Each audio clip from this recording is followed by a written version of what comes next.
Kundalini syndrome isn't real. Kundalini is real, but it's not a syndrome. It's not a sickness. It's not an illness. It's not something going wrong. It's the next step in our evolutionary journey as a human being. Now, if I'm not mistaken, the concept of a syndrome is associated with a group of symptoms that have a mysterious underlying cause. So when there's a mystery illness, we call it a syndrome. Now, sometimes when we find out the underlying cause of a syndrome, we still refer to it as a syndrome if the name has caught on. Okay, so Down syndrome is an example of this. It was mysterious at first, then it became understood, but still they call it Down syndrome. The name stuck. Okay, Kundalini is not like this. It has been known, it has been documented for a very, very long time. Multiple traditions, multiple religions around the world have acknowledged the energetic, transformative process of the human being into a spiritual being, spiritual human being. Okay, so to call it a syndrome means that the phenomena associated with the process would be symptoms, but they're not symptoms. When a caterpillar goes into a cocoon, it's not experiencing cocoon syndrome, and the urge to build the cocoon isn't some sort of symptom. Okay, it's a known transformation. The caterpillar going into the cocoon to become the butterfly. Okay, when a child begins to go through puberty, we don't consider it a syndrome that, they're growing their hair, they're growing hair under their armpits and they're sleeping more. We don't say, oh, they have a syndrome, puberty syndrome, and these are the symptoms of the puberty syndrome. No. These are signs of a natural process of human development that we all acknowledge, and we trust that it's going to carry itself out successfully, and we don't interfere with it. Okay, so the same goes with Kundalini awakening.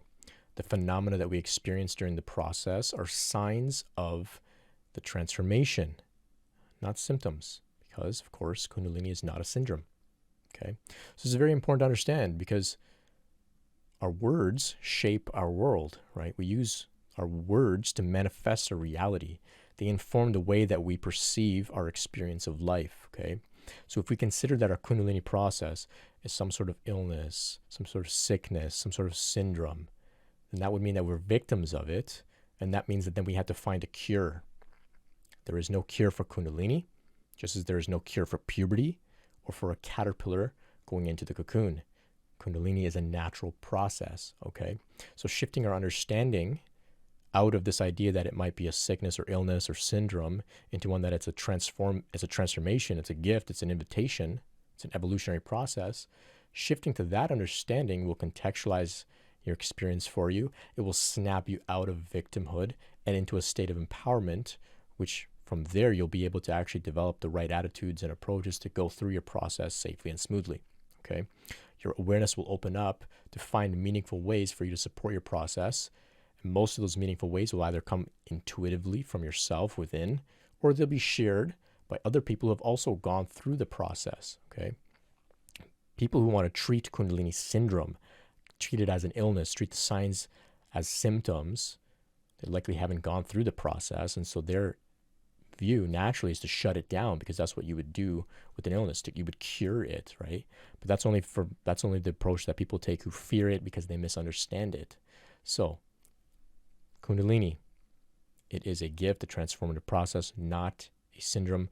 The signs that we experience are not symptoms. They are the ways in which our system provides clear evidence that we're going through an evolutionary process. The signs let us know there is work being done. Relax, chill out, surrender, take time for self-care. And in time, the process will come to a point of relative completion. You'll experience oneness with divinity, state of self-realization. Of course, this doesn't mean that you'll be a perfected being, perfected human being. There's no such thing. You'll constantly be a work in progress, but you'll be operating from a newer, higher, more evolved, awakened state of consciousness. Very wonderful place to operate from. Wish you all the best on your Kundalini awakening journey. You can check out the talks on my channel for more information about navigating the evolutionary process of Kundalini awakening, approaching it as an evolutionary process as opposed to an illness or a sickness. I've got some great tips, principles, and practices to help you get through your process. There's some great interviews there with other people that have gone through their own process. Very, very unique unfoldings, different walks of life, people from all around the world.